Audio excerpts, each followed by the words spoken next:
CM ಕುರ್ಚಿ fight ನಡುವೆ H D. Kumaraswamy ಅವರು ಹೊಸ ಬಾಂಬ್ ಸಿಡಿಸಿದ್ದಾರೆ. ಹೇಳಿಕೆಯ ಬಾಂಬ್ ಇದು.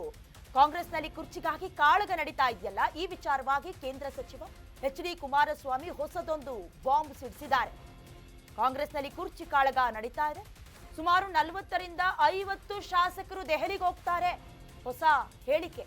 ದೆಹಲಿಗೆ ಹೋಗೋದಕ್ಕೆ ಟಿಕೆಟ್ ಬುಕ್ ಮಾಡಿದ್ದಾರೆ ಅಂತ ಬೆಂಗಳೂರಿನಲ್ಲಿ ಎಚ್.ಡಿ. ಕುಮಾರಸ್ವಾಮಿ ಹೇಳಿಕೆಯನ್ನ ಕೊಟ್ಟಿದ್ದಾರೆ. ಒಳಗೊಳಗೆ ಕಾಂಗ್ರೆಸ್ನಲ್ಲಿ ಏನಾಗ್ತಿದೆ, ರಾಜ್ಯದಲ್ಲಿ ಅಭಿವೃದ್ಧಿ ಆಗ್ತಾ ಇದೆಯಾ, ಸಂಬಂಧಪಟ್ಟ ಹಾಗೆ ಅನುದಾನಗಳು ಸಿಗ್ತಾ ಇದೆಯಾ, ಯೋಜನೆಗಳೆಲ್ಲವೂ ಕೂಡ ಸೇರಬೇಕಾಗಿರುವ ಜಾಗಕ್ಕೆ ಸಿಗ್ತಾ ಇದೆಯಾ, ಅಥವಾ ಮುಂದೆ ಬರುವಂತಹ ಸಂಸ್ಥೆಯ ಎಲೆಕ್ಷನ್ಗಳು, ಜಿಲ್ಲಾ ಪಂಚಾಯತ್, ತಾಲೂಕು ಪಂಚಾಯತ್ ಹಾಗೆ ಜಿಬಿಎ ಎಲೆಕ್ಷನ್ಗಳತ್ತ ಗಮನ ಹರಿಸಿ ಅಂತ ಹೇಳಿದ್ರೆ ತಮ್ಮ ಕುರ್ಚಿಯನ್ನ ಗಟ್ಟಿ ಮಾಡ್ಕೊಳ್ಳೋದಕ್ಕೆ ಹೈಕಮಾಂಡ್ನ ಒಂದು ರೀತಿ ಪಕ್ಕದ ಮನೆ ಅಂತ ಅಂದ್ಕೊಂಡಿದ್ದಾರೋ ಏನೋ ಗೊತ್ತಿಲ್ಲ. ಯಾಕಂದ್ರೆ ಬಹಳಷ್ಟು ಬಾರಿ ಹೋಗೋದು ಬರೋದು, ಜೊತೆಗೆ ಅಲ್ಲಿ ಸಮಯಾವಕಾಶವೂ ಕೊಡೋದಿಲ್ಲ. ಅದು ಬಿಡಿ, ಒಟ್ನಲ್ಲಿ ಟ್ರಿಪ್ನ ರೀತಿಯಲ್ಲಿ ಸುತ್ತಾಡ್ತಾ ಇರೋದು ಗೊತ್ತಾಗ್ತಾ ಇದೆ. ಈಗಾಗಲೇ ಸಾರ್ವಜನಿಕ ವಲಯದಲ್ಲೂ ಕೂಡ ಕೆಲ ಅಪಸ್ವರಗಳು, ಬೇಸರಗಳು, ಅಸಮಾಧಾನಗಳು ಕೂಡ ಮೂಡ್ತಾ ಇದೆ. ಇದರ ಮಧ್ಯದಲ್ಲಿ ಕೇಂದ್ರ ಸಚಿವ ಎಚ್.ಡಿ. ಕುಮಾರಸ್ವಾಮಿ ಅವರು ಹೊಸದೊಂದು ಹೇಳಿಕೆಯ ಬಾಂಬ್ ಸಿಡಿಸಿದ್ದಾರೆ. ಇಲ್ಲಿವರೆಗೂ ನಮಗೆ ಗೊತ್ತಿದ್ದೇನು, ಒಂದು 30ರಿಂದ 35 ಜನ ಶಾಸಕರು ಸಚಿವ ಸ್ಥಾನದ ಆಕಾಂಕ್ಷಿಗಳು ಅರ್ಜಿಯನ್ನ ಬರೆಯೋದ್ರ ಮೂಲಕ ಒಂದು ಕ್ಷೇತ್ರದಲ್ಲಿ ಪದೇ ಪದೇ ಗೆದ್ದವರು ಅಥವಾ 2ರಿಂದ 3 ಬಾರಿ ಗೆದ್ದವರಿಗೆ ಸಚಿವ ಸ್ಥಾನವನ್ನ ಕೊಡಬೇಕು ಅನ್ನುವಂತ ವಿಚಾರವನ್ನ ಇಟ್ಕೊಂಡು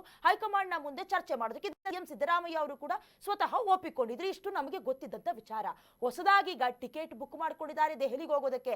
ಸುಮಾರು 40ರಿಂದ 50 ಜನ ಶಾಸಕರು, ಅಂದ್ರೆ ಅರ್ಧಕ್ಕರ್ಧ ಕಾಂಗ್ರೆಸ್ನ ಶಾಸಕರೆಲ್ಲರೂ ಕೂಡ ಸರ್ಜರಿ ಆಗಿಬಿಡ್ತಾರಾ ಅಥವಾ ಬದಲಾವಣೆ ಖಂಡಿತವಾಗ್ಲೂ ನಿಶ್ಚಯವಾಗುತ್ತಾ ಅನ್ನುವಂತ ಪ್ರಶ್ನೆಗಳು ಮೂಡ್ತಾ ಇದೆ. ಸದ್ಯದ ಮಟ್ಟಿಗೆ ದೆಹಲಿಗೆ ಹೋಗೋದಕ್ಕೆ ಟಿಕೆಟ್ ಬುಕ್ ಮಾಡಿರೋದು ಸತ್ಯನಾ ಅಥವಾ ಮಿಥ್ಯನಾ ಎಲ್ಲವೂ ಕೂಡ ಗೊತ್ತಾಗಬೇಕಾಗಿದೆ.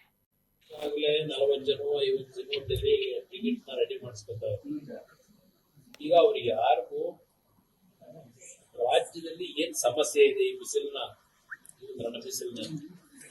ಈಗ BR ಪಾಟೀಲ್ ನಿಮ್ಮ ಕಾಂಗ್ರೆಸ್ನ ಹಿರಿಯ ಶಾಸಕರು ಏನ್ ಹೇಳಿಕೆ ಕೊಟ್ಟರು ನಿನ್ನೆ? ನೀವೇ ಬರುತ್ತೆ. ₹1 ಇಲ್ಲ, ಕುಡಿಯೋ ನೀರಿನ ಸಮಸ್ಯೆಗಳಿಗೆ ಬಗೆಹರಿಸ್ತೀವಿ, PDOಗಳು ನಮ್ ಕೈಗೆ ಸಿಗ್ತಾ ಇಲ್ಲ ಅಂತ ಹೇಳ್ತಾರೆ. ಅವ್ರು ಕಾಂಗ್ರೆಸ್ ಹಿರಿಯ ಶಾಸಕರು.